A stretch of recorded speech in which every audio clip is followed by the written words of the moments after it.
Siyanibingelela nonke balaleli egameni leNkosi uJesu Kristu. Makube kini umusa nokuthula okuvela kuNkulunkulu Baba wethu naseNkosini uJesu Kristu. Izwi leNkosi uJesu Kristu leli olilalele njengamanje, izwi leNkosi uJesu Kristu. Lapho sishumayela khona, sifundise, siphinde sihlole imibhalo engcwele ngokwentando kaNkulunkulu kwindodana yakhe uJesu Kristu oyinkosi nomsindisi. Sizocela abalaleli ukuthi kubo bonke abantu abalalele njengamanje ukuba sibe namaBhayibheli ukuze sonke sizofunda sibe nokuqonda izwi likaNkulunkulu njengoba lifundiswa nanjengoba sishunyayezwa ngalo. Kulabo abangenawo amaBhayibheli sizocela ukuba ni-download amaBhayibheli kuma mobile devices enu, kuma laptops noma ama tablets noma ama cellphone, kuma app stores ukuze sonke sizofunda kanye imibhalo engcwele njengoba kufundiswa nanjengoba umoya ongcwele esihola ukufinyelela eqinisweni elingeke laphikiswa umuntu ngentando yakhe egameni leNkosi yethu Jesu Kristu.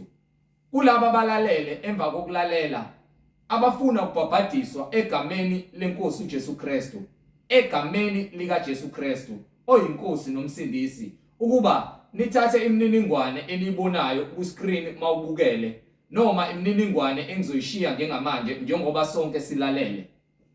Nalabo abanemibuzo mayelana neBhayibheli ungenakho ukuqonda indlela ekumele ukholwe ngayo nendlela okumele uziphathe ngayo mawuthi uJesu Kristu uyinkosi nomsindisi empilweni yakho, etholakala embhalweni engcwele iBhayibheli, ukuba imibuzo onayo uyithumele uNkulunkulu evumile uzophenduleka ukuze ukhole uNkulunkulu ngokuqonda. Nalabo abanofakazi uJesu Kristu njengoba ethembekile empilweni zethu, eseyibonakalisile empilweni yakho, wakunika ubufakazi okumele udlulisele phambili zonke izindlebe zibe nakho ukuqonda ngobufakazi bakho, ukuba ubuthumele. Ngizoqala nge-email address la sizokwazi ukuxhumana khona. Email address ithi izwilenkosi.ujesukristu@gmail.com, izwilenkosi.ujesukristu@gmail.com. Ngilandelise nge-cellphone number noma i-WhatsApp number la sizokwazi ukuthi sikwazi ukuxhumana khona. 066 566 9245, 066 566 9245. Bazalwane, izintshumayelo ziyatholakala zonke ku YouTube, lapho ungahlala khona phansi uphethe iBhayibheli ulalelisise ukuthi ngabe lokhu okuzwayo kuyafakazelwa yini lokhu okufunda phansi ezwini likaNkulunkulu wethu. Ku YouTube uzosearcha uthi izwi leNkosi uJesu Kristu, izwi leNkosi uJesu Kristu. Ungakhohlwa ukusubscribe, ungakhohlwa futhi nokupressa i-notification button ukuze ngaso sonke isikhathi uzoyithola imfundiso ezingcwele ezisiholela eqinisweni. Ku YouTube izwi leNkosi uJesu Kristu. Ungakhohlwa ukuthumelela nezihlobo zakho nabo bonke abantu obaziyo, ikakhulukazi labo ohlanganyela njalo nabo manithi siyamdumisa uNkulunkulu ngomoya nangeqiniso, sifakazelana ukuthi uJesu Kristu yena yedwa uyinkosi nomsindisi empilweni zethu. Ukube ngabe umoya ongcwele uyakhazimuliswa yini empilweni zethu, ngabe siphila ngalo yini izwi leNkosi uJesu Kristu eliwukukhanya neqiniso empilweni zethu. Ake sivule ngomkhuleko simbonge uBaba wethu osezulwini ngalesikhathi samanje, nokuthi impilo zethu nezinhliziyo zethu zibe ngumhlabathi ovundileyo oamkela izwi eliyiqiniso nendlela ekumele sambe ngayo, eliyimbewu eyiyona. Baba wethu osezulwini, mangcweliswe igama lakho Nkosi uJesu Kristu. Umbuso wakho mawufike, intando yakho Nkosi mayenziwe emhlabeni ezimpilweni zethu, singayifuneli intando yethu embusweni wakho Nkosi. Masithi singabantwana bakho, sizelwe ngomoya nangeqiniso, sesikwamukela ukuthi kube inkosi nomsindisi ezimpilweni zethu. Siyakhulekela Nkosi uJesu Kristu ukuba kube intando yakho enziwayo, singakhi Nkosi ngaphezulu kwesisekelo esinguKristu Jesu, yena oyidwala sakhe Nkosi ngazo zonke izinto engadingeki. Kwapha moya ongcwele sithi intando yakho mayenziwe, usipha amandla okunqoba yonke inkohliso yesitha uSathane ozama Nkosi ukulutha ingqondo zethu ngazo zonke imfundiso engaqhamuki ngawo umoya ongcwele ezama ukusikhipha ebungcweleni ezama ukusikhipha kuba silalele imiyalelo yakho eyilizwi lakho.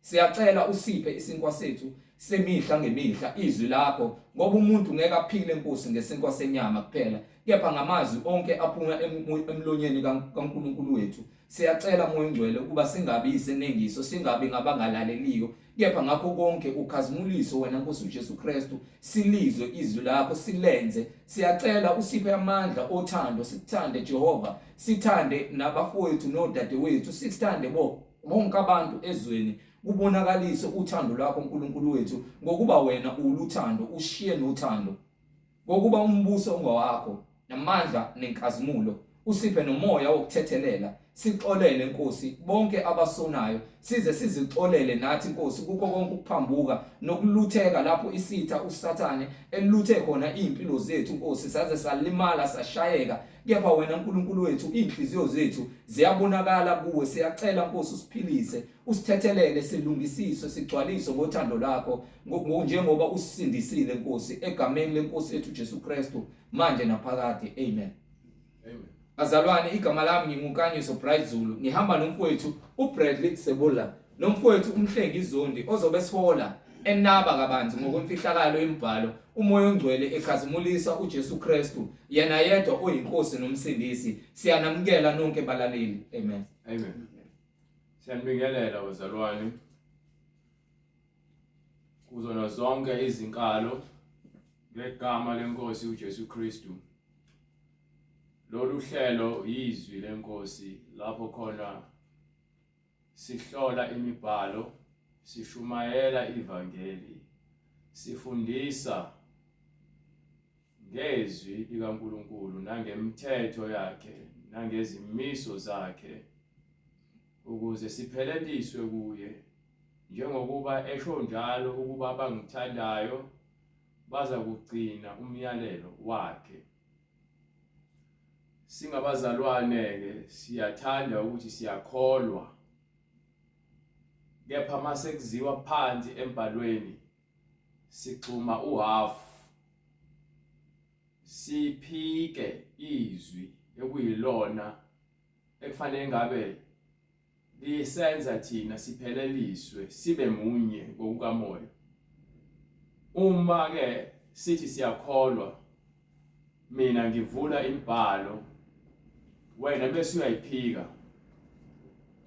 awunabo ubudlelwane noKristu futhi awunabo ubudlelwane nami ngokuba mina ngihamba ngezwi. Abantu kuthiwa baphika uKristu yilabo kuthiwa ke baphikisana nento efundiswayo egameni likaKristu. Bangabakaphika uKristu lapho ama antichrist. Akudingakala ukuthi uze ube kwelinye ibandla kepha bakhona endlini yobungcwele.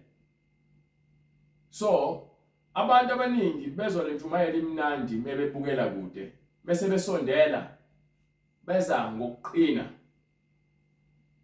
bengafuni ukuzithoba ngaphansi kwezwi likaNkulunkulu. Mebefika bezwa bathola ukuthi umlilo kamoya ingcwele uyashisa.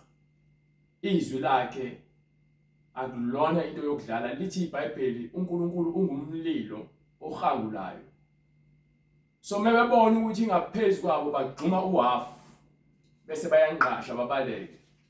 Kepha nalapho sisuke sibakhulekela ukuthi uNkulunkulu ngelinye ilanga abathobe izinhliziyo ngokuba asikwazi ukuthi sithi sihamba indlela yobungcwele kepha sifuna ukuyihamba ngendlela yethu. Asinayo into esiyaziyo thina. Indlela yobungcwele ihanjwa ngoKristu. uKristu futhi mzukwane efika emhlabeni akazelanga ukuzonika abantu izikhiye zezimoto, akazanga ukuzokuthembisa ingcebo yasemhlabeni, akazelanga ukuzokunika amawiki, akazelanga ukuzokutshela ukuthi uqhubeke uhlale esonweni. Akazanga ukuzovuna ukungcola. uKristu wayezela emhlabeni ukuzokhipha imimoya yokungcola. So simele ukuthi uma sithi sikuKristu sihambe ngomoya wakhe. Umoya wakhe umoya weqiniso. Suthola ngalo iBhayibheli. So uma ke sithi siyashumayela wena lihlukumeza iBhayibheli. Wena awukakozithobi. Ngicela ulizwe iBhayibheli. Lapha kwincwadi yokuqala kaPetru. 1 Peter chapter 5 verse 7. I just want verse 7. And then bese ngiyakubuyisela ukuthi wena ngifuna ukukhombisa ukuthi uJesu akazelanga ukuzovuna isono emhlabeni. Kepha wezela ukuzokhipha imimoya abuyisele abantu abalahlekile ngokukamoya. Ababuyisele endleleni kaNkulunkulu. Ngaye ngokuba yena wayenomoya kaNkulunkulu enyameni. Iyona kuphela into esinikiwe ngezwi. So lamasonto amaningi asevuliwe ngezinkolo nangezinkolelo nangezimfundiso nangamasiko abantu awahambisani nezwi likaJesu. Kepha abantu bakhonza uNkulunkulu. Baphatha amaBhayibheli. Kepha izwi elibhalwe phakathi eBhayibhelini okokuqala abambulelwanga ukuba bajaha imali. Okwesibili abashumayeli ngeBhayibheli. Okwesithathu bayatshontsha amavesi nezitori zaseBhayibhelini bazishumayele ngalendlela ezozwakala kamnandi enyameni yakho ukuba yini ugcwele ukungazi. Ngeke futhi baze bakutshele lento lesitshela yona sithi thina sibuze noma ngabe yini ekeBhayibhelini sokuphendula ngalo. Akudingi ukuze ngicabange ngilale ngithi uNkulunkulu ngicela unginike isambulo ukuthi ngizomphendula ngithini. Lalela ngivula iBhayibheli. Wonke umuntu oza kumina fanele ngishone eBhayibhelini. So uma uzoza ngelukuluku nangokuphapha uzophoxeka. Uma uzohamba le ndlela yokungcwele ngokuphapha uzophoxeka. Ngokuba iBhayibheli yasitshela lithi ke ngifuna ukukukhombisa ukuthi uSathane ubamba labo abaphaphayo. Usebenzisa labo abaphaphayo nabathanda ukuphapha kakhulu. Kepha uNkulunkulu ufuna abantu abathobekile. Ingakho noJesu mebiza athi ke wozani kumina nonke nini enikhatheleyo nenisindwayo ngiza kuniphumuza. Wozani nizofunda kumina ngokuba mina ngithobekile futhi ngimnene ngenhliziyo. Akafuna abantu abaphaphayo. Akabafuna abantu abasafuna ukubukwa. Uthi ke ukusiza ngani ukuthi uzuze izwe lonke kepha ulahlekelwe ukuphila kwakho. So uma usafuna ukuba usaziwayo ne-celebrity uzohamba uyohlala kulamasonto lawa afuna abantu abazothi ke bangaphila esonweni. Uhambe uyofeba uvuke ekseni uhambe uyobamba i-microphone ucule. Ugqoka amabhlukwe uphinde futhi uzoma la emva kwepulpit ucule. Nifaka amawiki nenze konke lokho ningakwenza emasontweni amanga kepha la izwi liyashisa. Amen. Alishisi wena kuphela lishisa mina lishisa yena lishisa wonke umuntu ozakulona ngokuba kuthiwa siza kuhlolwa emlilweni njengegolide. Uma sibekezela kuze kuba sekupheleni siza kukonyeliswa imqhele. Ngeke uzunikwe mina imqhele. Yilowo osihlola ngezwi lakhe ozokusikomelisa ngemqhele. Manje uma uzocela ukuhamba le ndlela uhambela mina, uma uza kumina uzoza ngokungiphaphela. Ucela ukuthi mina ngizokuvuna esonweni sakho, mina ngizokutshela ukuthi izwi lithini.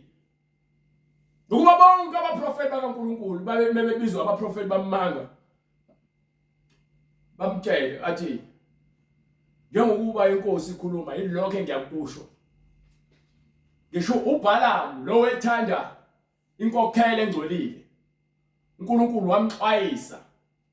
Kwathi mekufika izinceku zikaBalaki zithonyiwe wazitshela the same thing ukuthi lokho kushiwo uNkulunkulu ngizakusho. Ngisho uBalaki anganinika indlu egcwele igolide.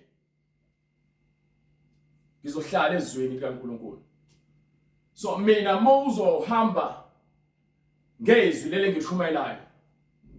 Uthi umoya ingcwele kwincwadi yokuqala kaPeter Sahluko 5 verse 7. Incwadi yokuqala kaPetru isahluko sesihlanu ivesi lesikhombisa. Yes sir. Niphonse izinkathazo zenu zonke phezu kwakhe. So into yokuqala uthatha ukukhathazekwa kwakho ukunika yena kuqala. Thatha ukukhathazeka kwakho ukunike yena kuqala. Ungezi ufune ukuziphathela yonke into uma uza kuKristu. Nikela kuyena konke. Ngokuba uyanikhathalela. Ngokuba yini? Ngokuba uyanikhathalela. Bese qondani nilinde isitha senu. No, ongiphe uverse 6. Ngifuna uverse 6. Ngalokho zithobeni phansi kwesandla sikaNkulunkulu esinamandla. Ngalokho zithobeni phansi kwesandla sikaNkulunkulu esinamandla. Akubhaliwe mhlawumbe lapho ukuthi ngalokho ziphakamiseni niziqaje. Ngalokho zithobeni phansi kwesandla sikaNkulunkulu esinamandla. Akushiwo mhlawumbe lapho kuthiwa siphaphe siqine sibe omaqinase. Ngalokho zithobeni phansi kwesandla sikaNkulunkulu esinamandla. Akekho umuntu ozoza kuKristu eziphakamisa. Nezikophe zakho zokufakela uzozikhumula, uzicontule, uzifake emlilweni. Ama high heels lawo kuphakamisayo, uhamba uqwayize, ushintshe indlela yokuhamba ngayo, efense amadoda. Uzowakhumula, uwashisa amaqwayiqwayi. Amacici lawo uzitshela ukuthi akwenza ukuthi ube muhle. Uzowathatha uwakhiphe, uwaqangathe ngesandla uwalahla le kude. Ibhlukwe lelo lifakayo uzitshela ukuthi liyakufanela, uzolithatha ushise. Amawigi lawa inithatha izinwele eningazazi. Usathana udayisela amanga niwathenge. Niwaqoqa amawigi. Nizibona ukuthi nibahle. Aze anuke lamawigi, okhombisa kona ukuthi akuyona into edalelwe wena.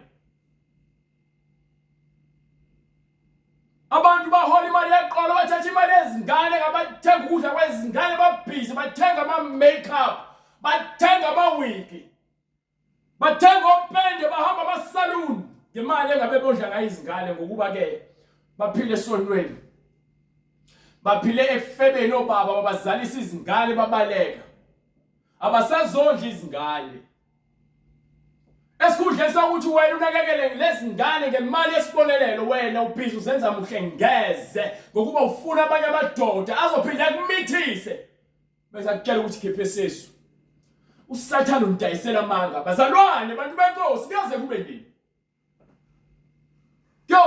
nini nimanqika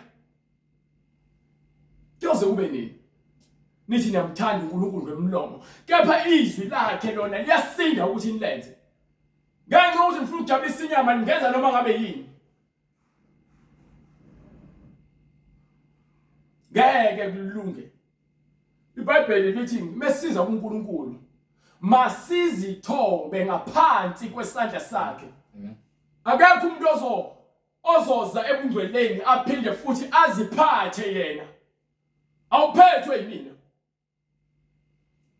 uma kuthiwa ngumfundisi noma ngupastor noma ngabe kuthiwa ngiyini leni ngibiza hayo angiphethwe yimina mina ngiphethwe yizwi njengawe ufanele uphathwa yizwi so uma ungafuna ukuphathwa yizwi ukuphi umsebenzi wakho ukuthi uze esontweni lokuqhu ucijisa umlomo ulula umqala uze esontweni uzofudumeza amabhenki ivangeli elalabo abalambile ngokukamoya abafuna ukuphila okuphakade kwasezulwini labo basafuna ukwenza inzuzo embi ngevangeli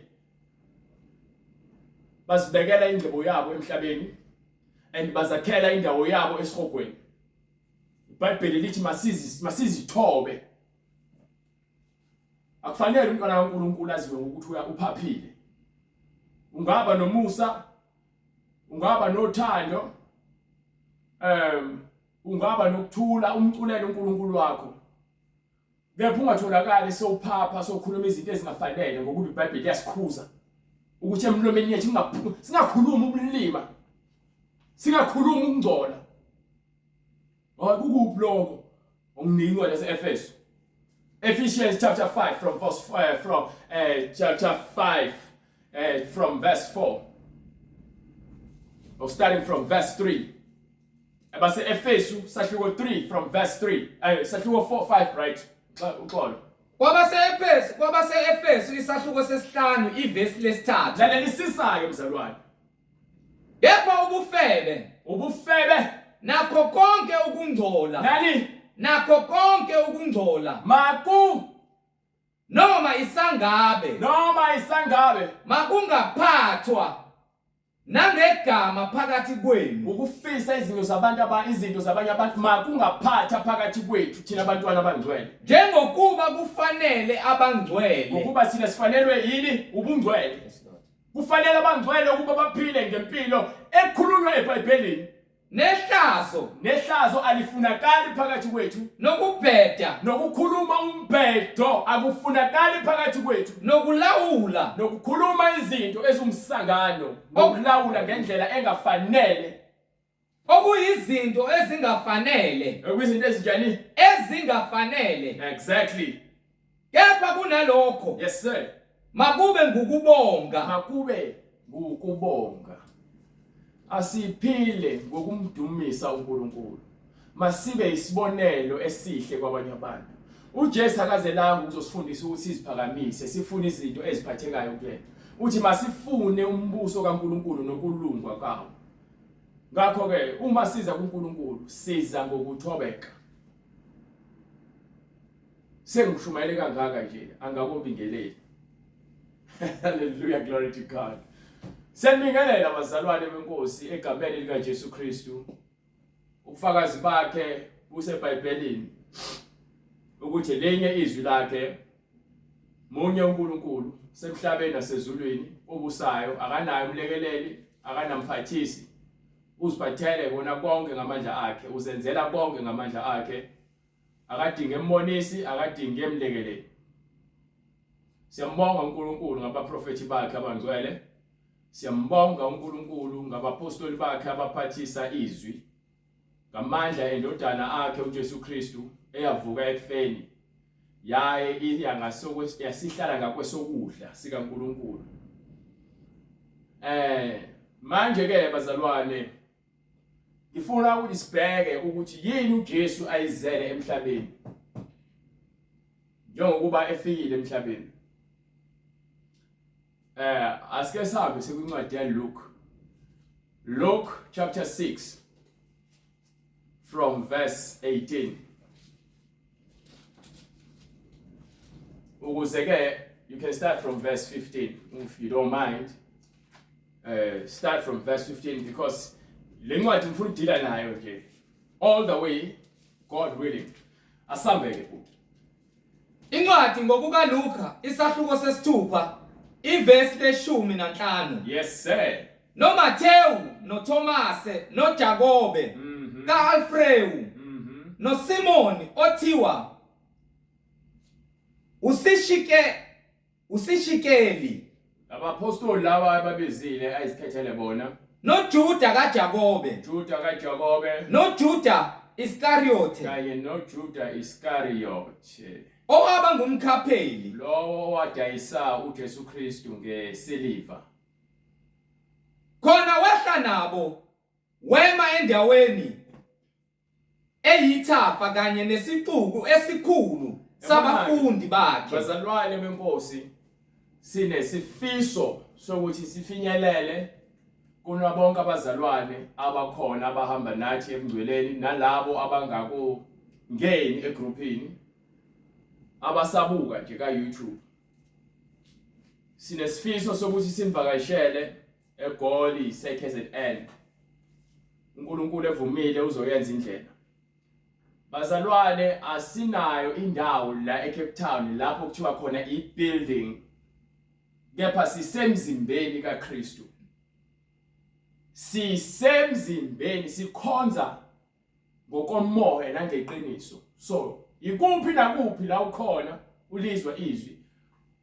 Azi ukuthi uma wenza izwi usemzimbeni kaKristu. So uma sesimvakashela ngeke size sifune ama building amahle. Uma lithi iBhayibheli uJesu wayevele aye ngasolwandle egibele esikebheni abantu beze kuyena abashumayeze. Nathi siyokwenza njalo, singaya eparki, singaya egroundini, singaya eduze kolwandle, noma kuthiwa ikuphi lapho khona siyokwazi ukuthi sihlanganyele, sihlephulelane isinkwa sikamoya oyingcwele. Asenzeli izinto ukubuka negama nama status, no. Senzela ukuthi abantu bathole imfundiso efanele. uNkulunkulu uma esefuna ukuyenza indlela yokuthi sibe nendawo lapho khona sizohlanganela khona eThekwini ibuilding noma eGoli ibuilding uzoyenza. So angeke sijahe lokho. Into esijahile ukuthi nina nithole isinkwa sasezulwini. Sona bese simqinisa uNkulunkulu uzoyenza indlela ukuthi sikwazi ukuthi sihlezi sivakashelana. Kungaphelanga mhlawumbe inyanga sikwazi ukuvakashela eThekwini naseGoli noma eKZN, uNkulunkulu ayenza indlela. Noma ke kanye ngenyanga makwenzeka ukuze sihlale ebungcweleni. So ngiyacela bazalwane ukuthi ke sikhuleke kakhulu kulesimo samanje ngokuba abantu bayaphuma emabandleni abo bayeza eqinisweni, bayasibuza imibuzo ukuthi ke sinayo yini igatsha eThekwini eGoli noma ngakuwo umuntu lapho ekhona. So asikakobi nawo amagatsha, igatsha njengamanje hallelujah glory to Jesus. uYouTube noWhatsApp nomzimba kaKristu okuyibona obizwa ngeheadquarter. Yini headquarter ngesizulu? Awuyazi? So ilapho ke khona kukhona khona ngabiza ngani headquarter Abehlezi benzise ePitoli kuma headquarter. So iheadquarter isemzimbeni kaKristu njengamanje. Ngizobiza ngesingisi ngoba ngesizulu alifiki. So noma singathi indlu lapho khona indlu yokuqala. Indlu yokuqala izobizwa ngeheadquarter. Lapho khona esokwakhona indlu isonto, lapho khona esokwakhona indlu noma sothola khona indlu. Kuzoba yona ndlu yokuqala leyo esoyivula. Bese ke uNkulunkulu eminye uyayivula iminyango yezindlu zakhe anabe amagatsha akhe ukuze sikwazi ukuthi sifinyelele kumina nonke bazalwane ngamandla kaNkulunkulu. Ngakho kuyokusiza ukuze nawe ungezuzithola uwedwa, uthathe levangeli ulisherishe ubanike bonke abantu balizwe. Ihlobo abangani uliposte na ku status sakho khona abantu bezobuza bese bayalithola ka YouTube ukuba senzela bonke abantu ukuba finyelele eqinisweni. Ayikho indaba yokuthi yakho kuphela le Jumayelo, no, eyethu sonke. uJesu owethu sonke. Amen. Manje bazalwane ke uthi umbhalo njengoba uBright efunda incwadi ngokuka Luka isahluko sesithupha iverse 17 go ahead. Khona wehla nabo wema endaweni eyithafa kanye nesixuku esikhulu sabafundi bakhe nokuqaba lwabantu abavela kulo lonke laseJudiya naseJerusalem nangasolwandle. So ngeke sikwazi ukuthi sinihambele door to door. Uma sibeka indawo eGoli, nikhona eGoli, so ibeka indawo isikhathi singakafiki. Ukuze wonke umuntu azi ukuthi sizoza eGoli, noma ngabe kuthiwa niba u4 noma kuthiwa niba u5, asina ndaba. As long nifuna ukuhlanganela nathi sohlangana nani. Masiza eKZN sokwenza the same thing. So beka indawo lapho khona bonke abantu bezokwazi ukuthi beze bazohlanganyela. Ngakho ke okwamanje sisakhuleka sithi khuleka nani ukuze soqala manje sibe nomdlelwane obuyimbumbe. Singahlanganyeli kuphela ka YouTube. uNkulunkulu siyayenza indlela yokuthi abantu bakhe bezeqinisweni. Ngakho ke manje isikhathi sokuthi sikwazi ukuthi sihlanganyele kanye nani bazalwane ngomosa kaJesu Kristu. Njengoba nizwa imbhalo uJesu wayengaze avakashele umuntu door to door angene bonke abantu, kepha ke ngesikhathi ethuma abafundi bakhe wenza njalo. Uma abantu sebelazi iqiniso sekukhona indlela ke manje ukuthi size ndawonye, sesiyasebenza siyaplana sisonke ukuze sikwazi ukwenza umsebenzi kaNkulunkulu ube impumelelo. Akumina owenza konke, mina umsebenzi wami ukudeliver imessage, ngiletha imessage. So konke siyakuhlela ngamandla ngokuba iBhayibheli lithi makube khona ukuhleleka endlini kaKristu. Okay. Shona khona. Khona wehla nabo wema endaweni eyithafa Yes, sir. kanye nesixuku esikhulu sabafundi bakhe nokuqhaba lwabantu abavela kulo lonke laseJudiya nelaseJerusalem nangaselwandle laseThira neSidoni. Yes sir.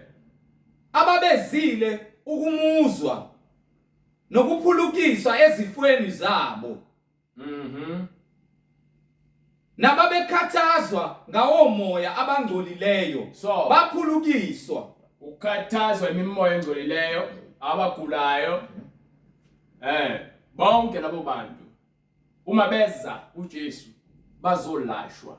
uJesu unamandla okukulapha. Odokotela bangakulapha kepha uJesu uyakuthatha ukufa kuqede emzimbeni. Udokotela uyakulapha ngokuthi akunika amaphilisi ozoloku waphuza kuze kube ukuthi wena ugugela kona amaphilisi aphenduke uNkulunkulu wakho.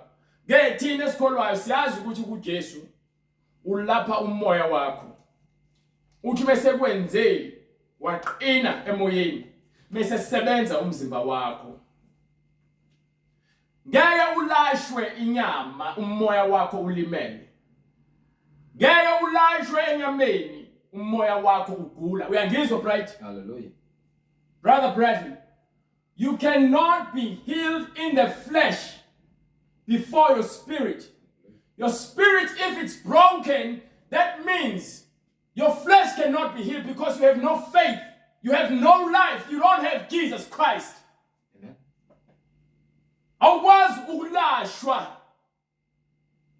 emoyeni ungazange wamkele uJesu. Ukukholwa kwakho kuqine kuyena. Ufanele ukuthi ke ukholwe. Bathi begula bahamba izangoma zihluleke. Bahamba izinyanga zihluleke. Bahamba odokotela abahluleke. uJesu afika kuvakashele sowulele embedeni wakho. Hallelujah! Give it job. Job.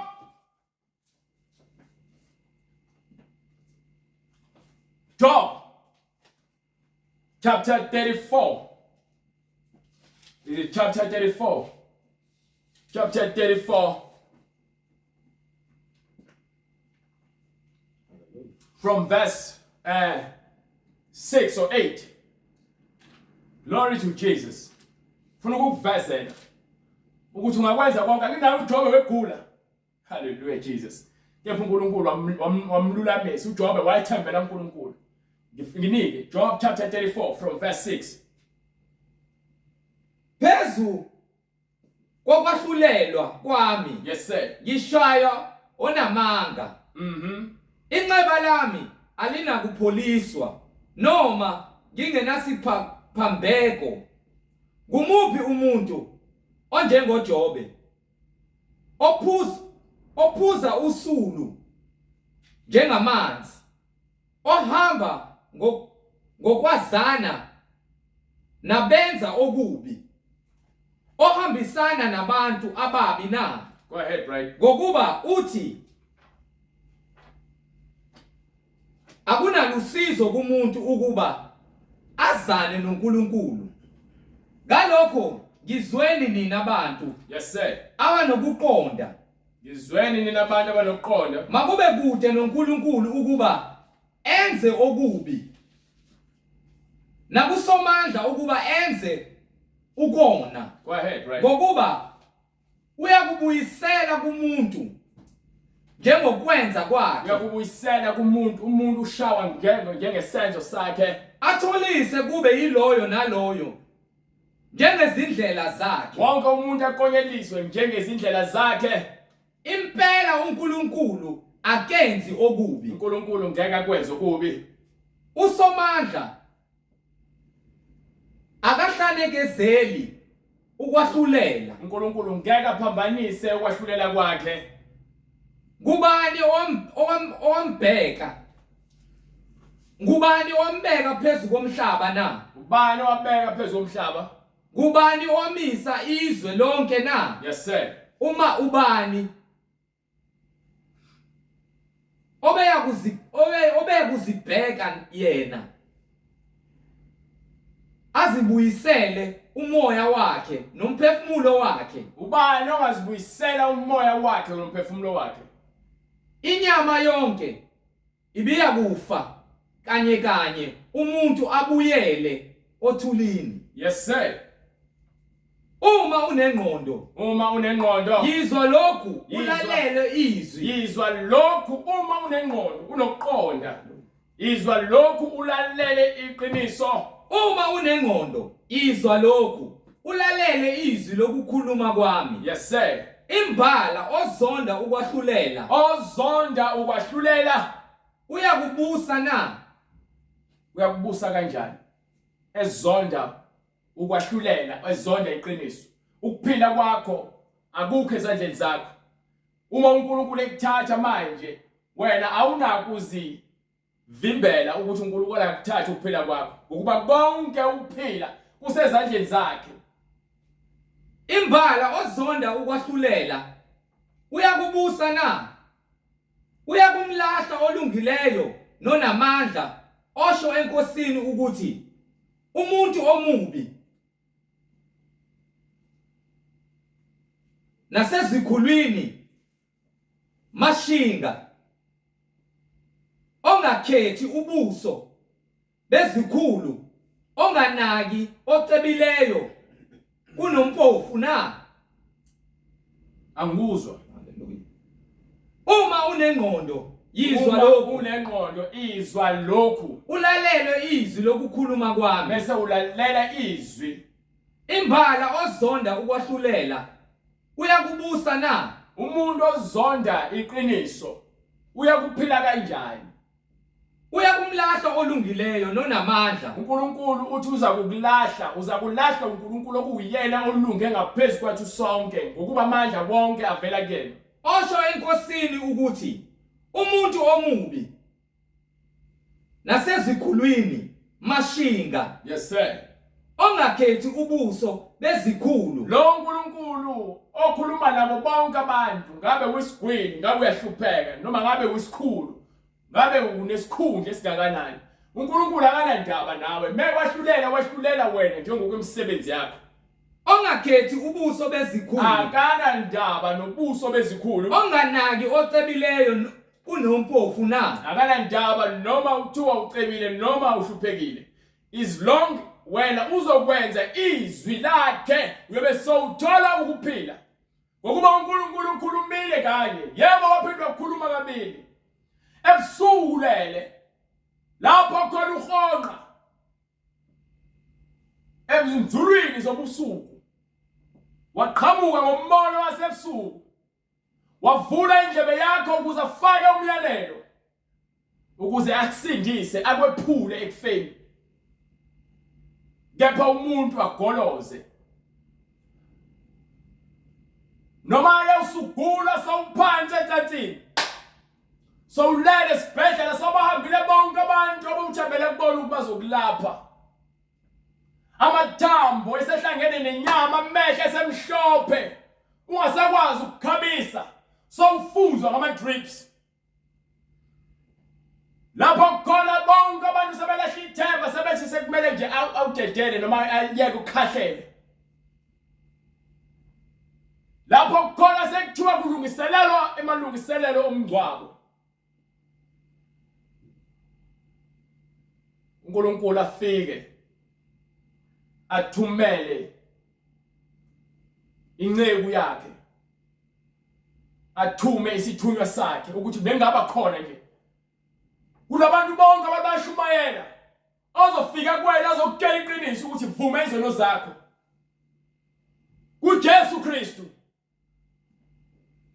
Ngisho bangakuthandazela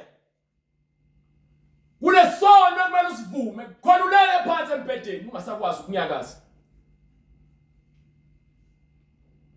Kufike isithunywa sikaNkulunkulu isovumisa isono. Uyakuvusa uJesu, inyama yakhe ibuyele esimeni engazi ukuthi uyingane encane. Uyakuvusa uJesu ukwazi ukuthi ukhuluma ubufakazi ngaye ukuthi uyayena ukunika ukuphila.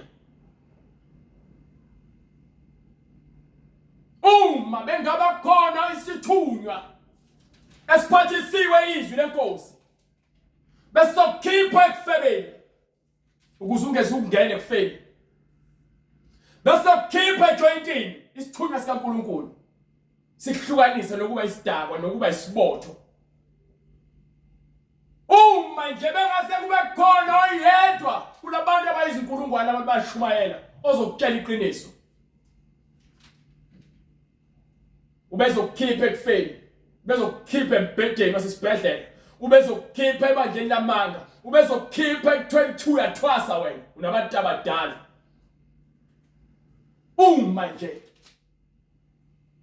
bonke abafundisi bebehamba njengezithunywa zikaKristu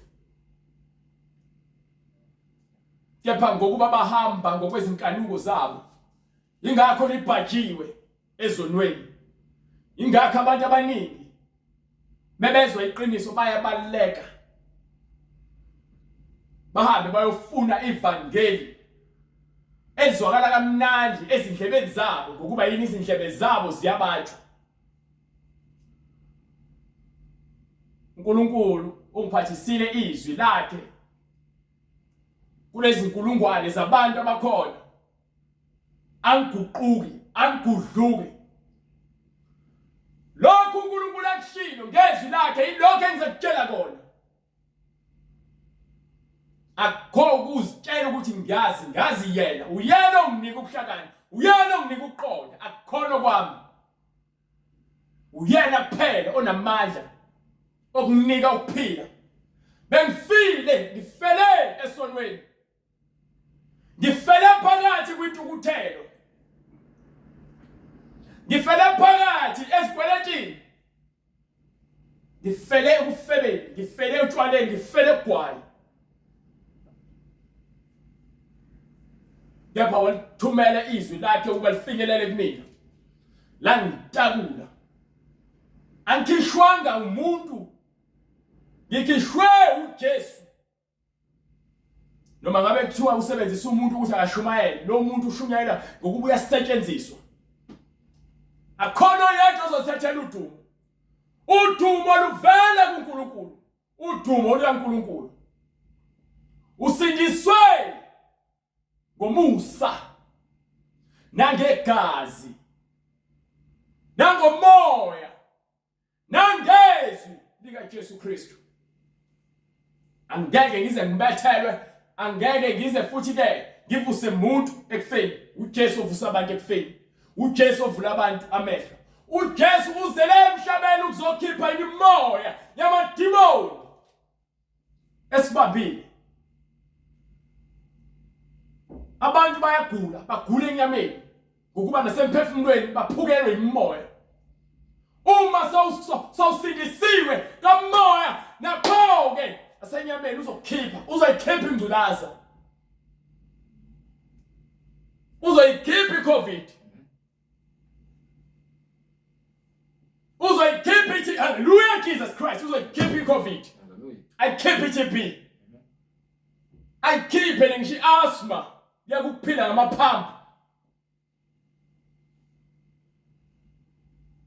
Jesu ukuphila kuyena uma usaba ukuphila kuJesu akekho umuntu ongakunika ukuphila so uJesu mezele kulomhlaba lo uzohlukanisa abantu nesona abathethelele ngokuba bonke bangumsebenzi wezandla zakhe bonke abantu bangumsebenzi ngezandla zakhe manje uma uJesu efika endlini umfarisi akamniki amanzi okugeza izinyawo kepha kuqhamuka umuntu wesifazane oyisoni eze kuJesu azokhala ezinyaweni zikaJesu azimanzise izinyawo zikaJesu athathe izinwele zakhe asule izinyawo zikaJesu labo abazitshela ukuthi balungile njengaye umfarisi ubuka umuntu wesifazane uthi ukuba uyazi lo muntu lo ukuthi ubani lo muntu wesifazane okusula izinyawo zakhe noma ubambelele enyaweni zakhe ubengeke avume ukuba ube umprofeti wangempela. uJesu uyakwazi ukucabanga kwakhe. Uyamtshela ukuthi yazi solo ngifikile la kwena. Awuzange uze unginike amanzi okugeza izinyawo. Lo muntu wesifazane ufikile wazongigeza ngezinyembezi zakhe izinyawo zami. Wangisula ngezinwele zakhe. Wangigcoba ngamafutha. Wena uzange ukwenze lokho. Uthi uJesu awucabange uma ukuthi ke kukhona umuntu okweleta u5000 rand. Bese kuzoba khona okweleta u50 rand. Uma bexolelwa nabantu omuphi oxolele kakhulu.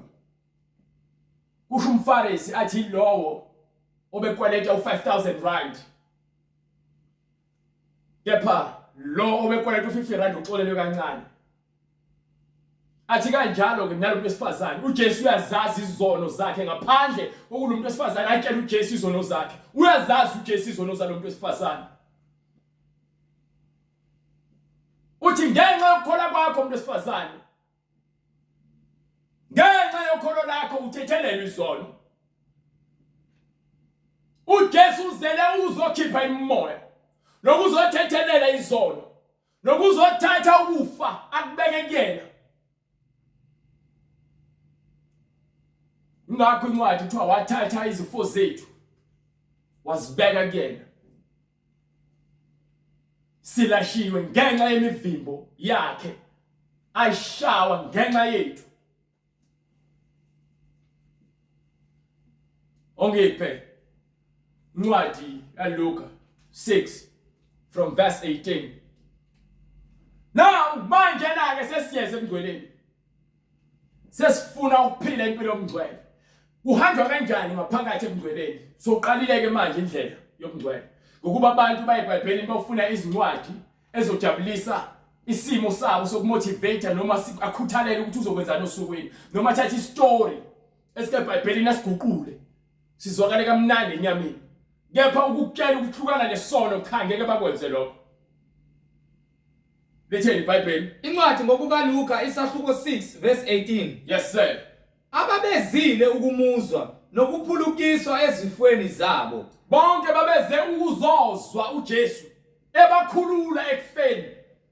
Nababekhathazwe ngawo moya. So imoya yonke le esibulalayo. Yofebe, yonkonke, yoqamba amanga, yokuphinga, yokudaka utshwala, yokuba utabane, yokuba iyona yonke into. Yenzondo nongahloniphi. uJesu uzobulala yonke lo moya. Ukuba yena uthobele izwi. Umoya obuphila kuyena. Wenze intando kamoya. Uhamba kanjani uthi esontweni ungayenzi intando yezwi likaNkulunkulu? Uliphatha kanjani iBhayibheli ungalazi? Nihlobisa ngamaBhayibheli ngijabulela ukubizwa ngezinceke. Kepha into ngaphakathi neyiphikisa impilo eniphila iphambene nento ebhalwe phansi eBhayibhelini. Ukuba nidlala abafundisi bamanga bentshela ukuthi niphila ngaphansi komusa, aniwazi nokuthi ukusho ukuthini umusa. Kusele imzuzu, iminute eyi1 umhlaba ugoqo. Nina nisitshela ukuthi sazophila. Uyaplana, uplanela ifuture. Awazi ukuthi kusasa likuphatheleni. Awukwazi nokusho ukuthi uNkulunkulu uma evuma noma evumile ngizokwenza ukuthi yini? Awulazi leBhayibheli oliphathayo. Awazi ukuthi uNkulunkulu ukhuluma kanjalo. Ngiyaziphilele nezenzela nje ngalendlela enifuna ngayo. Ngephe Ababezile ukumuzwa nokuphulukiswa ezifweni zabo. Nababekhathazwe ngawo moya abangcolileyo baphulukiswa. bonke abeza kuJesu kufanele bazosindiswa. Awuzeli kuJesu kuzokwakha relationship yezimoto namabhizinisi. Asinandaba nalezo zinto. Uzele kuJesu kuzolungiswa umphefumulo wakho owonakele. Inhliziyo yakho eqinile kufanele ithanjiswe ngezwi. Ngephe Isixuku sonke safuna ukumthinta ngokuba kwakuphuma kuye amandla abaphilisa bonke. Ngiphe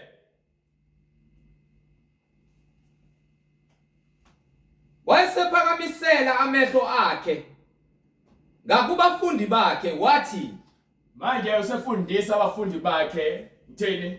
nibusisiwe nina bampofu, Nibusisiwe nina abantu abahluphekilleyo, ngokuba umbuso kaNkulunkulu ungowenu. yini abantu abahluphekelayo? Ngokuba umbuso kaNkulunkulu ungowenu. Akushiwanga ukuthi imali eyabo, Ngokuba umbuso kaNkulunkulu ungowenu. akushiwanga ukuthi izimoto ezabo. Ngokuba umbuso kaNkulunkulu ungowenu. Babusisiwe abahluphekilleyo, abantu uJesu uzolanda izihlupheki. Hayi ngendaba yemali, uzolanda izihlupheki eziboshiwe imimoya yokukhohlakala, umoya kaSathane. So abantu abanjalo balambele umoya oyingcwele, iwona ozobasuthisa ngokuba ngisho nganemali, udle e-restaurant ebizayo, udla ukudla okudliwa noma kuthiwa kudliwa ngasiphi isipuni segolide. Kepha ngeke uzusuthe ngokukamoya, uzosutha ngokwenyama, ngakusasa usulambile. Kepha ezulwini fanele uqale manje uphuze umoya oyingcwele. Ngokuba labo ababengena ezulwini kuthiwa ngeke basoma, ngeke baphinde bancanwe. Kepha labo bayesihogweni, indoda eyisicebi eyinoLazarus ifuna iconsi lamanzi, ithi yasha, yahlushwa. Yabo bonke abathatha ithemba labo lokuphila balibeke ezintweni eziphathekayo, bazongena esihogweni, bayofuna ukudla, lokudla kwasemhlabeni kungazange kubasuthise. Bayofuna amanzi, ade bethanda ubhiya lemhlabeni, bafuna amanzi esihogweni. Kahle bethanda ugologo lemhlabeni, bethanda ukavini nobhiya, bafuna amanzi esihogweni. Akusekho manzi, akusekho kudla, sekuyindlala nokusha nezimpethu eziyibonus.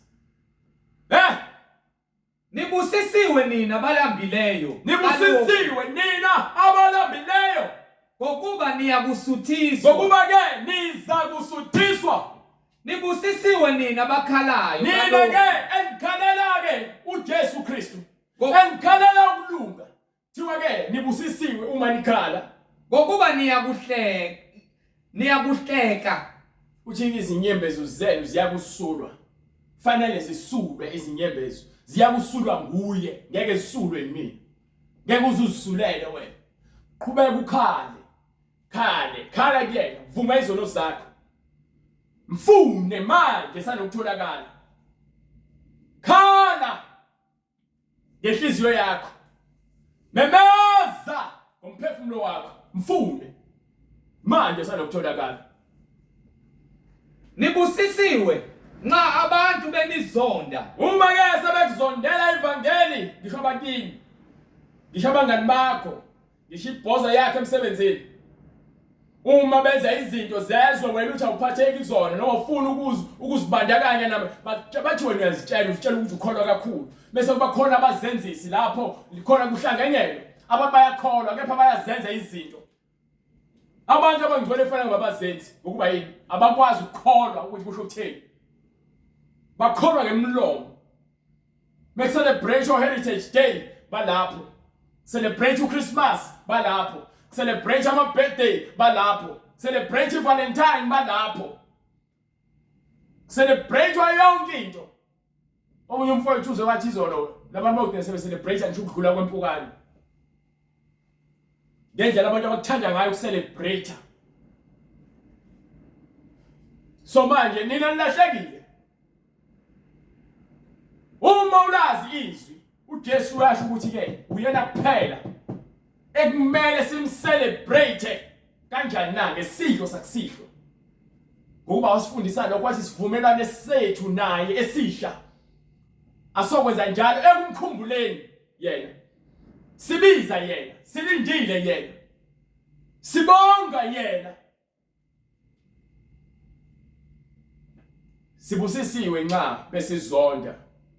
Nanxa beninxwasa Noma sebesicwasa, benithuka besithuka, belilahla igama lenu ngokungathi libi ngenxa yendodana yomuntu. Uma kwenziwa zonke lezi zinto abazenzayo benyokolota ngenxa kaJesu.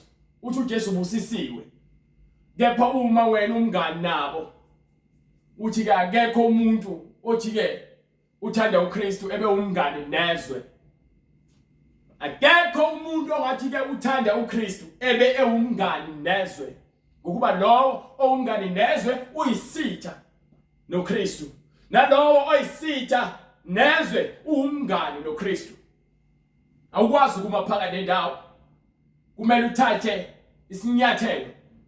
Ukhethe ukuthi ufuna ukuphilela abantu. Izibusiso zonke zivele ezulwini. Azikho izibusiso ezivela kumina. Angisho ukuthi mina I bless God. Ngithi libusisiwe igama likaNkulunkulu. Ilona eliletha izibusiso. Angisho ukuthi ngiyakubusisa mina. Ngithi uNkulunkulu akubusise.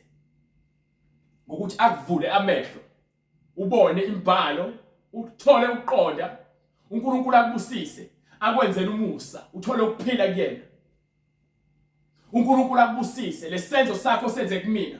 Akwandisele ukuze kuyosizakala nabanye ngawe ngokuba usizo.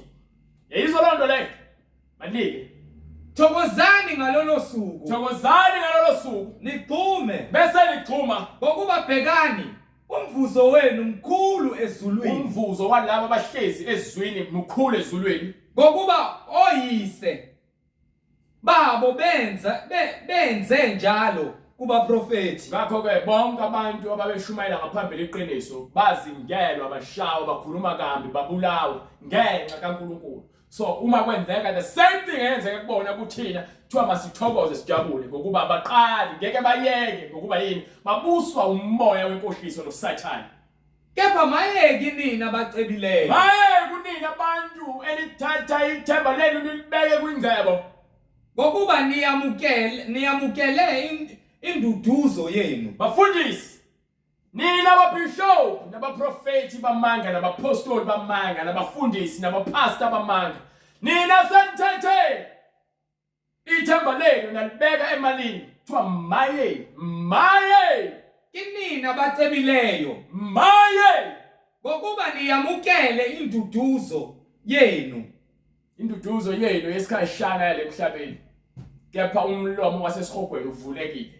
Ithi incwadi Proverbs or Isaiah 27 verse 16 to 17. Incwadi Isaiah isahluko 27 verse 16. Yes sir. Omvimbela yena umvimbela umoya. Ovimbela yena uvimbela umoya. Isandla sakhe sokunene sihlangana namafutha nje. Yes sir. Insimbi ilola insimbi. Insimbi ilola insimbi. Nomuntu ubuso bomunye. Nomuntu ulola ubuso wabantu futhi kuyafuneka balolongane. Njengokuba nomngani elolonga umngani ukuze aqine. Umngani weqiniso yilowo. You understand? Qhubeka pride. Olonda umkhiwane. Olonda umkhiwane uyakudla izithelo zawo. Olonda izwi likaNkulunkulu uyakudla ifa lokuphila okuphakade. Nolinda inkosi yakhe. Nalowo ohlala ezwini uyakudunyiswa. Hallelujah, glory to Jesus. Go ahead. Hallelujah, Jesus. Have a pride. Njengasemanzini. Ubuso bubhekana nobuso. Ubuso bubhekana nobuso. Injalo inhliziyo yomuntu. Injalo inhliziyo usho umuntu lokhu akuvezayo ngezenzo zakhe ilokho ayikhona ngaphakathi.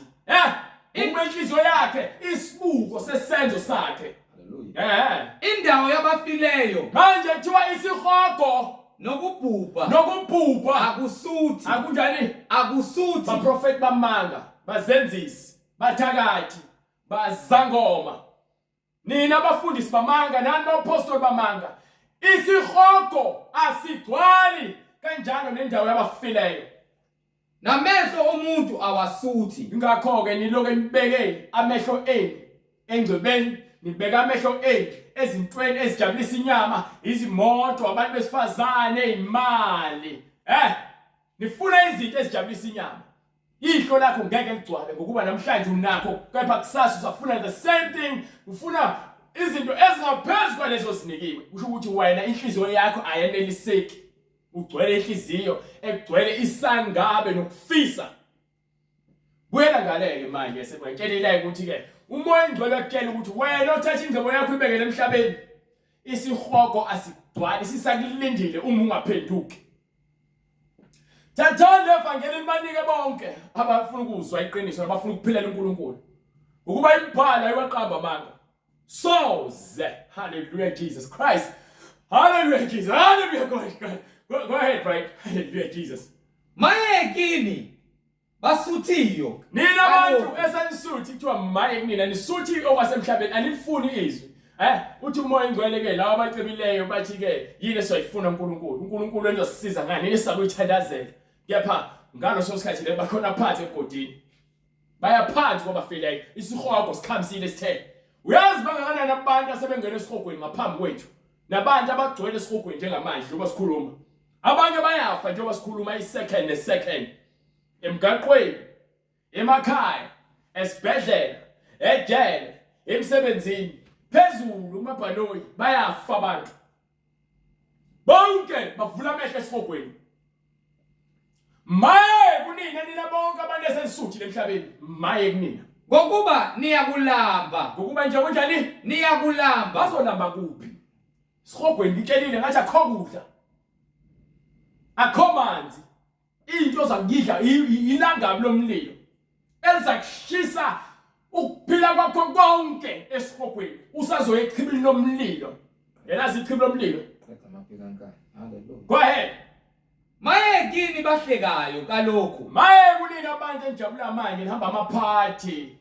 nidle idakamizwa nihleka ubala ngokuba niyakulila ngokuba nisazokukhala uma ningaphenduki ngokuba niyakulila nikhale niyakulila nikhale maye kini nxa abantu bonke bekhuluma kahle ngani maye kunina abantu bonke uma bekuthandela amanga bafida wona maye hallelujah Jesus Christ maye kuwe wena othanda abantu ko television bayakuthanda abantu usaziwayo uqamba amanga wehlekisa ngoJesu wenza yonke imkhuba ugqoka ingubo zabantu besifazane umuntu wesilisa ugqoka ingubo zabantu besifazane zabantu besilisa umuntu wesifazane ubheka ugwayi uyathuka uJesu maye kwena mfundisi wamanga bonke abayathanda usenama autograph bakubiza ngopastor so and so bakubiza ngoapostoli so and so abantu bonke bayajabulela uma bekubona kepha abantu abaphenduka ezonweni zabo ubuphizi baholela esihogweni uthi yasitshela uJesu ukuthi impumputhu mayihola impumputhu ephansi esihogweni bonke bayaphansi wena maye kini nxa abantu bonke bekhuluma kahle ngani uma nje beloko bekhuluma kahle ngawe kungekholwa kwakungcwele kepha kuyizinto zasemhlabeni ngokuba oyise babo benza njalo kuba profeti bamanga yayisa lonto leyo baprofeti banjani bamanga abaprofeti abanjani bamanga so nina abantu eniprofethi izinto ezingekho niprofethi ovaselina amanzi yini yenye amawiki nokhiye bezimoto nemali nezindlu niprofethi amanga nina izwi likaNkulunkulu limini ukuthi abantu balambele izwi abantu bamiwe babhajiwe esihogweni ngenxa ukuthi ke bebehamba amasonto amanga benethemba ukuthi bazongena ezulwini bekudlala izingoma ezithize athi le ngiyongena ngayo ezulwini ngeke uze ungene ngengoma ezulwini ngena ngezwi uma ungenalo izwi kanti uthanda ukuzipenda lemlelo emhlabeni nalapha ke ububicika usha lo pende wakho noma le spray sakho usithanda kakhulu ufenza ngasa abafana namantombazane sesikushisa lo bhiya wakho obuthanda usuphenduka iacid upoison ngoba vele uphuza upoison so ukushisa ubhiya lokuthanda nina abantu anithanda ukuganga ngemphambili yenu nisazolithatha esihogweni abantu abalalisa kwezinja bazolithatha esihogweni abantu abalala bengashadile bazolithatha esihogweni abantu abalahla abafazi babo bahamba bothatha abanye abafazi abafazi balahla amadoda abo bayahamba bongena emshadweni bazolithetha esihogweni umoya wokuphinda. Angihlonipha abazali benu ngizolithetha esihogweni. Ufuna ingane yakho ukuthi isitabane esihogweni uzolithetha. Fundisa abantu amanga esihogweni. Nani bothisha elala nezingane ezincane zesikole izolithetha esihogweni. Uma le uNkulunkulu ethi umuntu osifazana angagundi akangagundi angikhathali kabe ubani uprincipal wakho futhi ngeke uzuluke uzoyeka inwele zakho zinjalo ngoba uNkulunkulu ushilo. Uma kuthiwa gqoka uhlonipheka esikoleni uzogqoka isiketi esingaphansi kwamadolo. Faka amasokisi amade azofihla imilenze yakho. Uzogqoka ufihle umzimba wakho. Ngeke uzuhambe nqunu. Nani bafana zohlukana no skinny jean. Nama tight nezikhindi phambi kwabantu. Abafundisi bamanga bazokuthatha inkinga. Ngepha kuthiwa siyagqokiswa. Usathane ufuna ukunikhumula ngokuba wakhumula uAdam noEve. Ubungcwele, wabakhumula ubungcwele.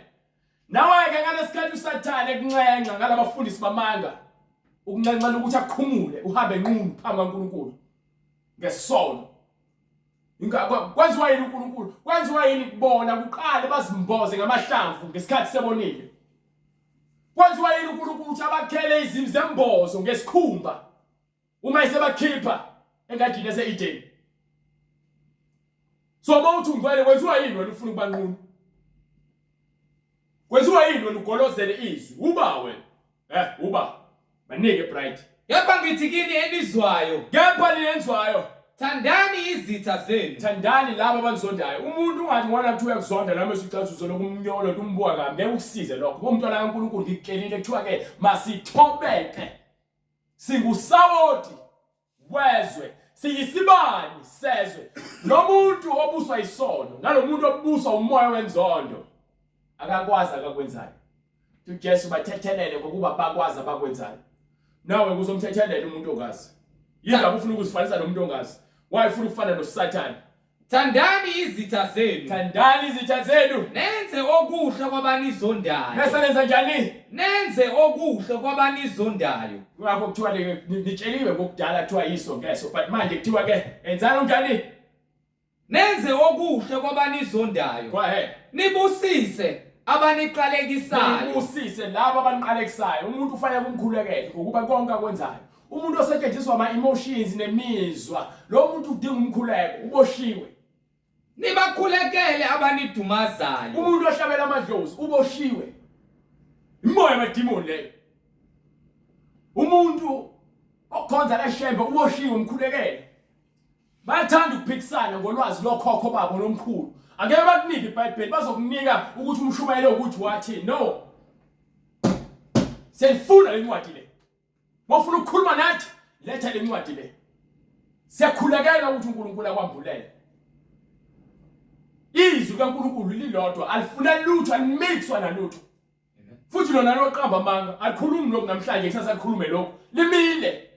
Lithi umhlaba nezulu kuzadlula kepha izwi lakhe ngeke. Nibakhulekele abanidumazayo. Nibakhulekele abanidumazayo. Okushaya esihlathini mnike nesinye. So, uma umuntu ekhuluma kabi ngawe, ungafuni ukukhuluma back kabi ngaye, mnike indawo. Khuleka. Ungalinge uthi ke wena ngoba ukuthi nami ngizothi no. Ingakho iBhayibheli abawutasha umuntu uzofika ekhaya ngempama bese unike isihlathi akukona lokho. Lokho kuthiwa kuyenzeka lokho uma ushawela uJesu, uStefano bamgcoba ngamakhe. uJesu bamlengisa esiphambanweni. uJohane uMbhaphatisi bamgenqa ikhanda. Azange bazilwele labantu ekhuluma ngabo. Umpostoli Paul babeshawa. Abapostoli bathola imvimbo. Abakaze bazilwele. Uthi uNkulunkulu impindiselo ngeyakhe. So wena waye ufuna ukuziphindiselela wena? Waye ulwa wena? Usindisiwe uzokuthobeka. ngaphansi kwesandla sikaNkulunkulu. Yazi zokuthobeka. Hallelujah Jesus Christ. Hallelujah Jesus. Right, go ahead. Okwaphuka ingubo. Hey, umoya ingcwele uyakwazi ukuthatha isikhwaka, athatha indoda enjengami. Ayenze ikhali izinyembezi. Yini seyiyamuza umoya ingcwele akhuluma. Ayithoba isigoro esikhulu, inkabi ebebulala abantu engazi ukuthi impukane. Bese fika uJesu uyenza ikhali. Ingakho indoda ayinamadimoni yathi besibona uJesu yakhala. Khaliswa yini? Safikile. Hallelujah, glory to Jesus. Hallelujah, glory to God. Safikile. Hallelujah. Ukhipha isifebe ekufebeni. Akhipheke isidaka otshwaleni. Akhiphe isiphingi ekuphingeni. Indoda emsebenzi ezomsaba ngempela uNkulunkulu. Ishiya umfazi besimthathile wesibili. Isimlahlile umfazi ithi ngamane ngihlale ngedwa. Hallelujah. Ngihlale ngedwa ngiphile noNkulunkulu ngokuba lithi iBhayibheli lowo lahla umfazi wakhe usemphindisile. So, akekho umuntu onelungelo lokuthi azenzele intando yakhe emzimbeni kaKristu. Liyakhipha yonke lengqondo yensila yokuzitshela ukuthi siyazi. Siphile ngayo. Baphe bright Okwaphuka ingubo ungamnqabeli nebhantshi. noma kuthiwa kuba nje inkunzi anginenikolozela izinto lezi ezi5 nezinto ezithiwa ezingcebo zale emhlabeni. Uba nje inkunzi ufuna ukulwa wena. Emva kwalokho uyayifela le phone uyovuka esihogweni. Yini? Uthandile ifoni. Wayibona igugu kwena. Wayilwela. Ingakho thina abantu abangcwele singafanele ukugqoka izinto ezibiza ezinamagama, siloke sihloba ngamagama nobucwebe. Ukuba isigebengu ziyafuna nobucwebe. Lofika kuxwazela ubucwebe nobugcwele emqaleni. Afuna amaring nowafakile. So sebabuka nje labafundisi abawufukwe abangabazenzisi. Bengabisela ngezimoto namacici namagolide nemigexo. Asifundo nto thina. Ukuba sifundiswanga ngayo. Ngesikhathi uNkulunkulu afika kuJakobe wathi akakhuphuke leBhethele lapho khona ahlangana naye. uJakobe waya kulabo abangaphansi kwakhe nabendlu yakhe abantu abalahle zonke izithixo zabantu bezwe. Bakhumula amacici, bakhumula imigexo, bakhumula amabhengela, bamnika, wakuthatha wakufihla wakuthukisa. Asikhumbule ukuthi uJesu Mr bling bling le, esho abantu abagqoka ubucwele. Nabaphostoli abasifundisi leyo nto leyo. Thiwa silahle izinto zezwe ngokuba ezabantu bezwe azone zethu lezi zinto. Abantu bezizwe bafuna lezi zinto, basebenzela lezi zinto. Mina ngisebenzela ungene ezulwini. Ngishiyile lezi zinto. Hallelujah Jesus Christ. Sathana ukufukuzisa azakuthengisa izinto ama-chains ama-fake. Lord Jesus. Khona uzofitha in. Amen. Labantu egqokile akulona igolide langempela. Kepha umfanekiso wegolide. Ngenxa yokuthi uthanda izinto, Sathana ukwenza ukuthi uzithande lezi zinto. Yayizwa loo nto leyo. So, uma kuthiwa ngeke umuntu angibambe inkunzi ezibonela ukuthi awu lo. Akayothe yami lo. Kanti uNkulunkulu hamba nami uyangivikela. Umngcwele bekuvikela manje umuntu phambi kwakho efuna ukubuka ukuthi unani wena uyekwe wena uzitshela ukuthi wena yini ozibona ukuthi ungcono ngayo wena. uNkulunkulu uyakuvikela ingakho ethi ungahlanganisi nezinto ezezwe. Ziyekele bona abantu bezwe babulalelane zona. Uyabona ukuthi ukufa kuyinkinga kanjani? Ufela ishumi, afele u10 rand, afele ugwayi. Bakanani abantu abafela ababulalana ebedakiwe noma ematshwaleni. Ukuthi omunye ke ungishise ngogwayi ngamgwaza. Noma ke ngithanga ngikugwayi wanqaba ngamgwaza. Noma unginyathela iteki lami elibizayo ngamgwaza noma ngamdubula. Nifana izinto eziphathekayo. Hallelujah Jesus Christ. Kuze kube nini? Yovula amehlo esihogweni. Konke lokuthanda kuyize leze. Uma sewusindisiwe, awukhathali ukuthi uqokani. Ngeke ukuthi ngoba naku wena ufuna ukuthi uthenge iVersace ngokuba iyabiza u15,000 iskipa sakhona, uzothenga le 100 rand emgaqweni. Ngokuba ufuna nayo. Awunawo umngcwele lapho wena. Uthanda izinto eziphathekayo. Hallelujah. Yebo loo nto leyo. Hallelujah. thanda izinto eziphathekayo. Hamba uthenga iskipper noma ka Mr Price esingabhalwe lutho. Akufunakala mdwebo.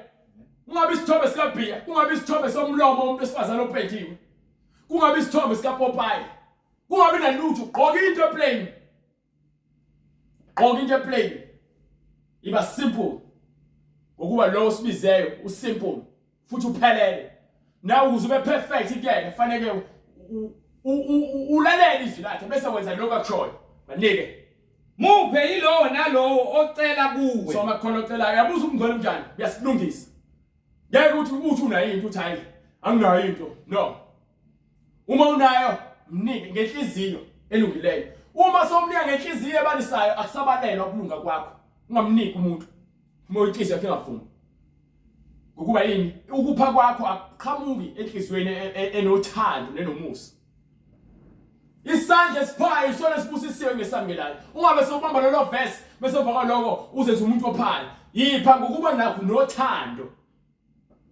Ngeke uzuphuma into insalela zakho, uzomupha umuntu lokho okudlala. Angithi isiqebi sesigqoke kahle emhlabeni.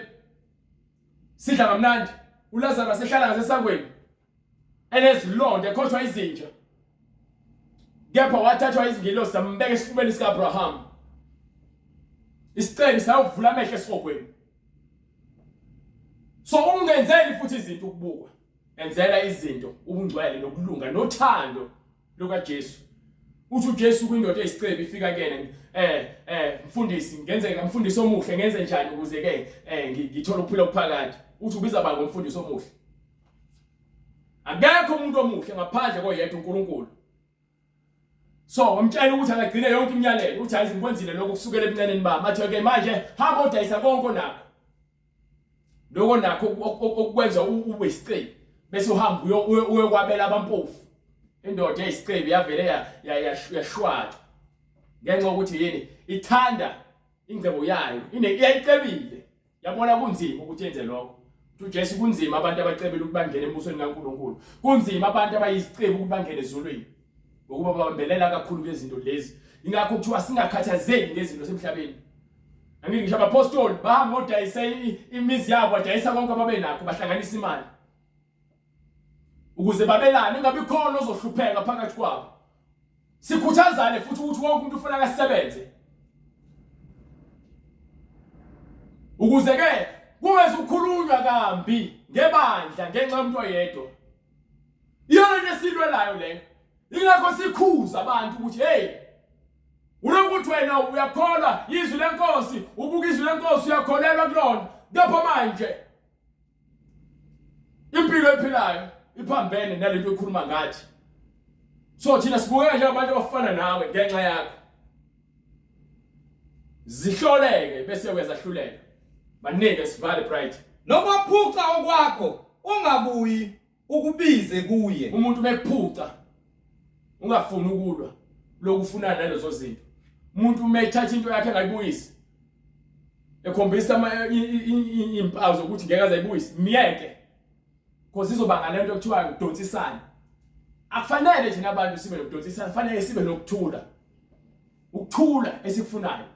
And uJesu uthi nginika ukuthula njengobaba eninike ezulwini. Hayi njengezwe. Sinikwe ukuthula kukaJesu. Hayi kwasemhlabeni. Okwasemhlabeni umuntu ufuna ukuthula ngendlela yakhe, thina sifuna ukuthula kwasezulwini. Lalela ngikutshela. Thiwa ukuthula kwasezulwini akukho masela. Akukho kubona. Akukho kungcola. Konke ukungcola kuvalelwe ngaphandle. So akukho indaba zokuthiwa kufanele sifake ama-electricity fence, sifake ama-gate, no. Kuphila abantu abalungile kuphela ezulwini. Azingeni nje izigilamkhuba. So yonke le moya iyaboshwa emhlabeni lesigqilazayo ukuthi singakwazi ukuthi singene ezulwini. Iboshwa ngoJesu Kristu. So masifunde ukwenza izwi lakhe uJesu. Mase sifunde ukulenza izwi lakhe, siyakukhululwa. Kuzona zonke lezi zinto ezingenamsebenzi sibona ngathi thina zomsebenzi. Banike verse 10. Njengalokhu nithanda ukuba abantu benze kini. Njengokuba ke uyathanda abantu ukuthi benze kuwena. yenzani njalo nawe ke yenza lokhu angitshela iBhayibheli lento ofuna yenziwe kuwena yenze kabanye akekho umuntu ofuna ukuphathwa kabi so why uphatha abantu kabi akekho umuntu ofuna ukuthukwa why pho uthuka abantu akekho umuntu ofuna ukuhletshwa why uhleba akekho umuntu ofuna ukuzondwa why pho uzonda abanye abantu akekho umuntu ofuna ukuthakatha why pho wena uthakatha akekho umuntu ofuna ukubulawa why pho wena ubulala yini ukuthi niphile impilo yokuzenzisa na akekho umuntu ofuna ukuthi bafise okubi ngaye why pho wena uthi usindisiwe ke ufisela abantu izinto ezimbi yini akekho umuntu ofuna ukuphingelwa why pho uphinga why uphinga angifuni ukuyikhuluma lokufebe ngokuba akufunakala ukufebe makungaphathwa uma uzofika uzofeba so la sokhipha sizokhipha ngani iBhayibheli so ngeke phakathi eBhayibhelini sikuvundulule sikutshela ukuthi lithi iBhayibheli asikwazi ukudla nezifebe asikwazi ukudla namadimoni asidle ematafuleni namadimoni maningi incwadi ezenzo Act 2:38 ukuze uma ukwenza konke lokho ayifanele ukuphenduke hallelujah Jesus Christ fanele uphenduke glory to God fanele uphenduke incwadi izenzi sehluko sesibili verse 37 sebekuzwa bahlabeka enhlizweni bathi kuPetru nakwabanye abapostoli so uma wakazobhabhadiswe ufuna ukusindiswa uma kuthiwa ususindisiwe ngomlomo awakosindiswa now izwa abantu abashunyayezwa ivangeli bathini kubapostoli kwasekwenzakalani madoda bazalwane bathi sebehlabekile bebona ukungcola kwabo basebethi madoda bazalwane siyakwenze njani na kumele siyenze na uPetru wayesethi kubona phendukani noqala wephenduka ezonweni zakho yiloyo naloyo abhabhathizwe bese uphendukile wonke umuntu ophenduka kufanele abhabhathiswe egameni likaJesu Kristu egameni likabani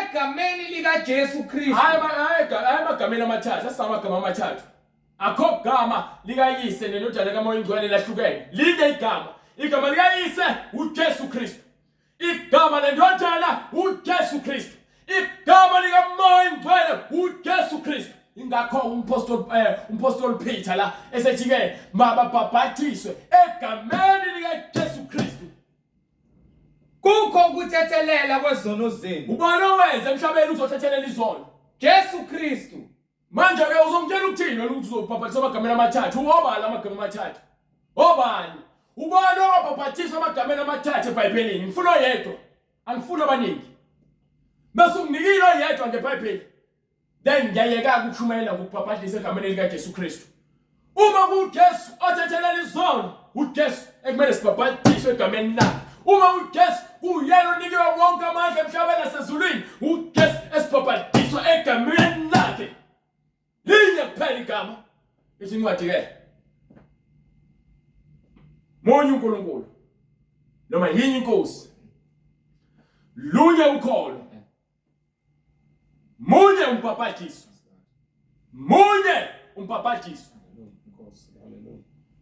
so kanjalo ke nenkosi yodwa ephezulu kwabo bonke ephakathi kwabo bonke uJesu Kristu thatha yena phenduka ezonweni zakho babhadiswe egameni lakhe khona kuzothethelelwa zonke lezono lezi obuzenza khona niyakwamukeliswa isiphiwo sikaMoya oyingcwele yobe sekene nikwa umoya oyingcwele ngeke uthole umoya oyingcwele ejointini ngeke uthole umoya oyingcwele ebadleni lamanga ngeke uthole umoya oyingcwele ebhasini noma esitimeleni uzowuthola ezweni likaNkulunkulu ngokuba isithembiso ngesenu nesabantwana benu uthenjiswe labo abamukela izwi abahlabeke ezinhlizweni zabo bamukela ivangeli esabo bonke abakude esabo bonke abakude bonke inkosi uNkulunkulu wethu eyakubabiza wanezelela wafakazela ngamagama wathini zisindiseni kulesizukulwane esiphambeneyo sisindise kulesizukulwane esikhohlakeleyo esishumayela amanga njengoba uJesu wakhuluma kwincwadi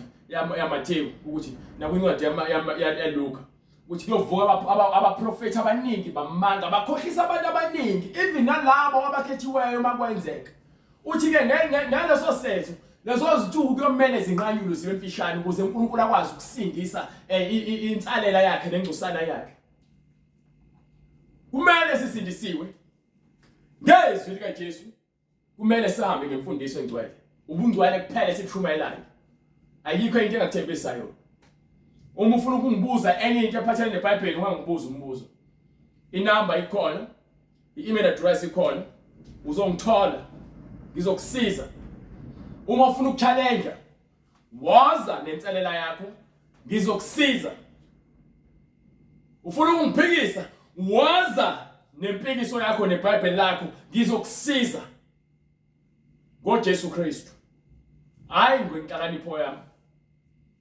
so uma ke fikile kulesigaba sokuthi ufuna ukubhabhadiswa egameni likaJesu Kristu uyobe sowusithinta kule nombolo oyibonayo sinike imininingwane yakho indawo igama nakho konke kumele sikwazi ngawe bese emva kwalokho sibhala phansi silungiselele ngokuba kwamanje sikulolo hlelo lokuthi sibhala phansi bonke abantu ukuze sithi mase siqala sisebenza sikwazi ukuthi sinihambele ningene emanzini egameni likaJesu Kristu kukho ukuthethela kwezono zenu ngomusa nothando egameni likaJesu Kristu Baba uNkulunkulu namandla siyabonga nangalesikhathi osenzele sona nomusa wakho Jehova olungileyo egameni likaJesu Kristu siyabonga Baba ukuthi wena usinikile amandla nokuqonda sithi uNkulunkulu lungisa imphefumulo yethu nenhliziyo zethu singakholelwa izinto eziphathekayo kepha uNkulunkulu masikholelwe kuwe singahambi indlela yomnyama uNkulunkulu kepha kube uwena osilaphayo uma kukhona isono esisenzayo lesenzile uNkulunkulu sicela intethelelo uthethelele nalabo uNkulunkulu abangakwazi abakwenzayo ukuba ke igazi lakho uNkulunkulu lifinyelele kubona likwazi ukubageza Baba bafinyelele eqinisweni nanokuhamba indlela yokungcwele siyabonga uNkulunkulu ukuthi abantwana bakho yabathinta bayeza ekukhanyeni bayahamba ngendlela yeqiniso ngeqiniso likaNkulunkulu ophilayo sithi uNkulunkulu onamandla thatha indawo yakho empilweni zethu usahlisele umusa wakho usinike inhliziyo zokuxolela uNkulunkulu nathi sikwazi ukuxolela bonke abasonileyo singangeniswe ezilingeni ngamandla akho uNkulunkulu usivimbezele usiliyele uNkulunkulu ngamandla akho nangokuthoba kwenhliziyo zethu siqondise kukho konke uNkulunkulu ongalungile siyabonga Baba ngomusa wakho usenzele wona sithi ke buya Nkosi uJesu ngesikhathi sakho sesikulungele ukuthi sihlangabezane nawe uNkulunkulu ukuze singezusala Baba ngaphandle kepha ngaso sonke isikhathi sihlezi sikhuleka singazilibazisi Baba kepha sizinikele kuwena ngamandla akho nangokuqonda egameni likaJesu Kristu manje naphakade amen.